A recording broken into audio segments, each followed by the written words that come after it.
Hello everyone and welcome! I hope you all enjoyed that little montage I put together with some footage we captured this past weekend. It was a lot of fun as always. I definitely have a few things to talk about with regards to this latest attempt at some backyard cinematic RC action. First though, I promise you all that the build videos aren't going anywhere. In fact, I'm finally getting a project I've been working on for a while now wrapped up, and that video will be showing up on the channel very soon. But of course we have to put these RC models to the test, and today in addition to the 83 Camaro that I showcased in the prior video, I also did some driving with the 68 GT500. I did a bit of suspension work on this car recently, and this past weekend was my first opportunity to put it to the test. Not as much squat in the rear as I'd like, certainly not as much as the Camaro. Part of the issue is that this GT500 body is mounted a bit higher up on the chassis, so the suspension bottoms out pretty quickly, so even when the suspension is fully compressed, the wheels aren't very high in the arches. I might be able to squeeze another few millimeters of travel by removing some material or modifying the upper link on the suspension. A positive side effect of this stiffer suspension though is that this GT500 is a lot easier to control when accelerating. The back end doesn't try to push out like on the Camaro. It makes it easier to drive, but not quite as dramatic in the turns. I really like this shot here, clearly showing some oversteer in this corner.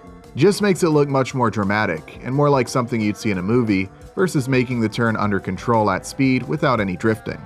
Other than that, and nitpicks aside, the car works great and looks great with these sets that we've put together. On that note, I've put together a couple more buildings, once again using cardboard boxes, some random junk, and some 3D printed items. I really appreciate all the kind words and suggestions from people who saw that last video we posted. Like I said in that video, I'm really pleased with how well some of these buildings and set pieces have turned out, especially considering the lack of time and effort put into some of these props. I do have some more pieces that are currently a work in progress, which I look forward to showcasing in some upcoming videos.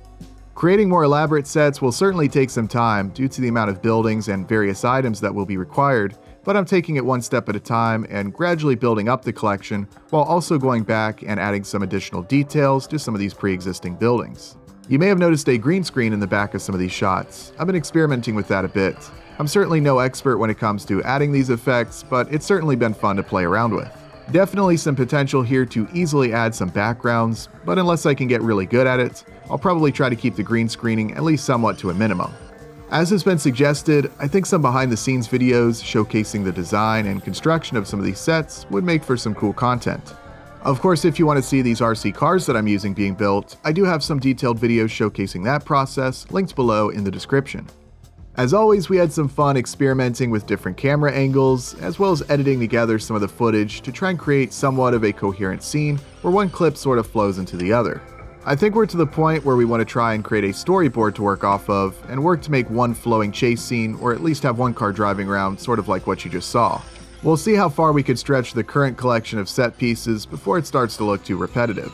As you may have noticed, we did do a few shots where there was an actual chase with this 65 GT350.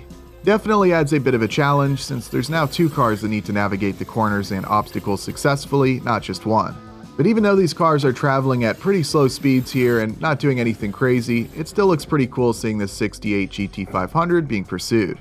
I do like the look of this darker colored dirt, gravel, asphalt, whatever you want to imagine, but of course it does kind of clash a bit with some of the prior shots from a few weeks back where we had the lighter colored sand. The biggest thing I wanted to address though is that some of these pieces are just way too big, bouncing the cars around more than what's ideal.